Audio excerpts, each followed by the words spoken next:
Você já ouviu falar sobre SIBO, o supercrescimento bacteriano do intestino delgado? Se você sente desconfortos digestivos, como distensão abdominal, uma dor meio difusa, excesso de gases, principalmente após refeições, você pode estar apresentando um quadro de SIBO. Fique nesse vídeo e entenda o que é isso e o que você pode fazer para melhorar. Seja muito bem-vindo ao meu canal, meu nome é Thaís Mistalden, sou médica e por aqui eu falo sobre saúde, com um foco muito especial em saúde intestinal. No vídeo anterior eu falei sobre a SIFO, que é o supercrescimento fúngico do intestino delgado. Nesse vídeo eu vou dar continuidade a esse assunto de disbiose intestinal, falando sobre a SIBO, o supercrescimento bacteriano do intestino delgado, que é um distúrbio clínico resultado da colonização do intestino delgado por excesso de bactérias e alteração na qualidade dessas bactérias também, podendo levar a inúmeros desconfortos gastrointestinais e também a deficiências nutricionais. Se você é um seguidor assíduo aqui do canal, você já aprendeu que todo o nosso trato gastrointestinal é colonizado por milhares de micro-organismos,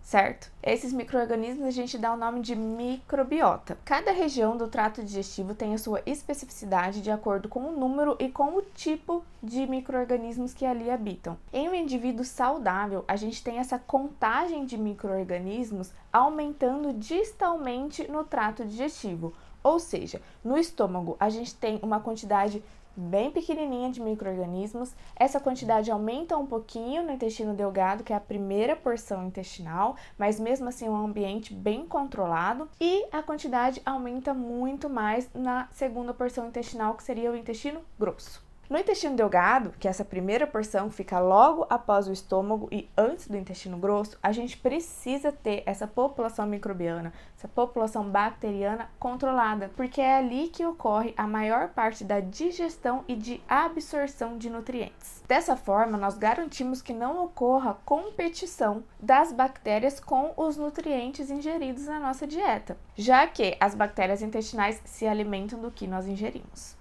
Por ser de suma importância mantermos controlado esse número e o tipo de bactérias no intestino delgado, nós possuímos vários mecanismos de proteção. E isso inclui a anatomia desse sistema, movimentos peristálticos intestinais para que não ocorra estase alimentar, predispondo o supercrescimento bacteriano. Temos a acidez do estômago, a secreção da bile e do suco pancreático, que também possuem propriedades para que não ocorra um supercrescimento bacteriano, e a ação do sistema imunológico, com um foco muito especial numa imunoglobulina chamada de IgA, que é secretada localmente para esse controle de patógenos. A SIBO ocorre quando, por algum motivo, todos esses mecanismos estão deficitários e não conseguem impedir o supercrescimento bacteriano. Dessa forma, o intestino adquire características contrárias à de um intestino de um indivíduo saudável, que seria uma microbiota controlada em número adequado e mais diversa possível.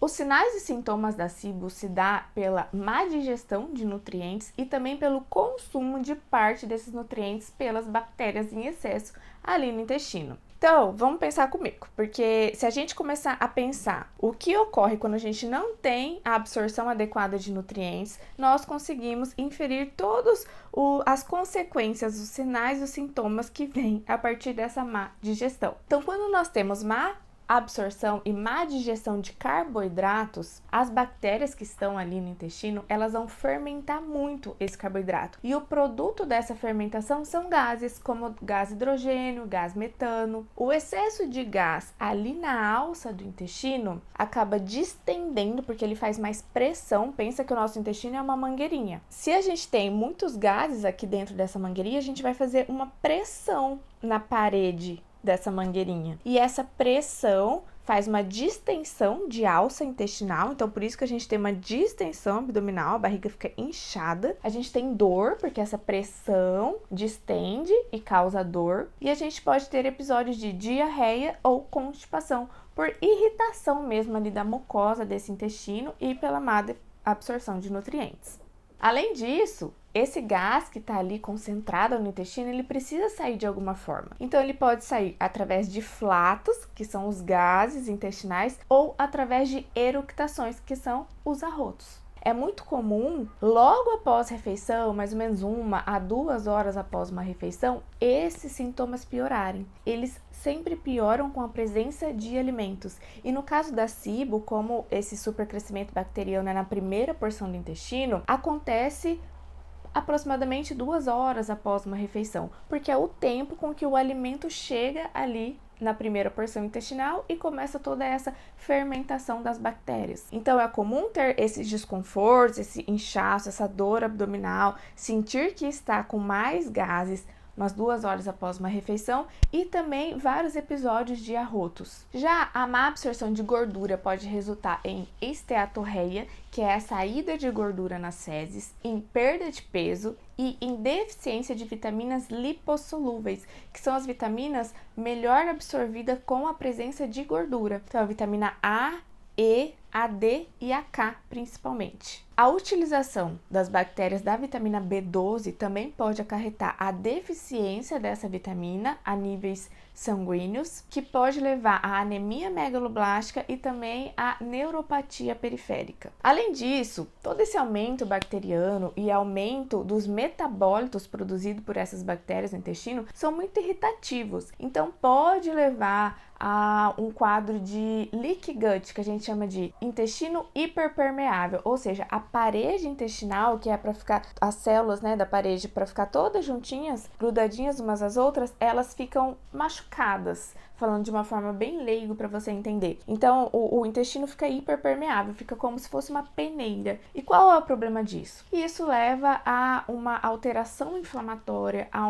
uma hiperativação do sistema imunológico, levando a uma inflamação crônica de baixo grau e podendo desencadear inúmeras outras doenças. Então, para resumir os sinais e sintomas mais comuns encontrados na SIBO, a gente tem todos esses desconfortos gastrointestinais que ocorrem principalmente após refeição, que seria a distensão e a dor abdominal, o excesso de gases, o excesso de eructações, que são os arrotos. Também temos borborigmos, que são aqueles barulhos na barriga, e esse barulho vem pela movimentação dos gases dentro do intestino. Podemos ter diarreia e constipação, sendo mais comum episódios de diarreia. As fezes são bem volumosas e com horários distintos do dia. Podemos ter a esteatorreia, que é a saída de gordura nas fezes, e a consequência da má absorção crônica de nutrientes, que seriam deficiência de vitaminas e minerais, anemia, osteoporose, alguma alteração neurológica por deficiência de vitamina B12. Os fatores de risco para o desenvolvimento da SIBO é tudo o que interfere naqueles mecanismos de proteção contra o supercrescimento bacteriano que eu falei no início do vídeo. Então, alterações na anatomia do trato digestivo, alteração na movimentação intestinal, alteração no pH